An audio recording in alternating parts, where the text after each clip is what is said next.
Vaniyambadi new down பகுதியில் railway சுரங்கப்பாதை அமைக்க விரைந்து நடவடிக்கை எடுக்க வேண்டும் என மத்திய மாநில அரசுகளுக்கு அப்பகுதி மக்கள் கோரிக்கை விடுத்துள்ளனர்.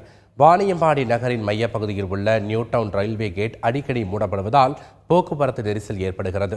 பொதுமக்களின் நீண்ட நாள் கோரிக்கையை ஏற்று அங்கு ரயில்வே சுரங்கப்பாதை அமைக்க 16 கோடி ரூபாய் ஒதுக்கப்பட்டுள்ளது.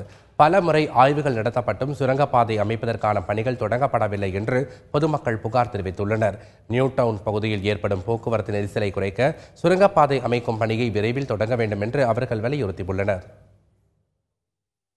கிட்டத்தட்ட பார்த்தீங்கன்னாக்கா 1 மணி நேரம் 1.5 மணி நேரம் கேட்டில் மாட்டிங்கன்னா வெளியே போக முடியல. 108 வந்து பார்த்தீங்கன்னாக்கா அர்ஜென்ட் அவசர சிகிச்சைக்கு போகணுன்னா கூட முடியல.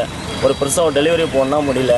இதில் கிட்டத்தட்ட பார்த்தீங்கன்னா ஒரு 200 கிராமம் இந்த வழியை தான் பாதையை தான் கடந்து போகணும். வெறும் மேப் மட்டும் போட்டாங்க, ஆலோசனை கூட்டம் மட்டும் போட்டாங்க. அதோடு நிற்குது, பணிகள் முடக்கப்பட்டுள்ளது. உடனடியாக மத்திய அரசு தரப்பில் எந்த பாதிப்பும் கிடையாது.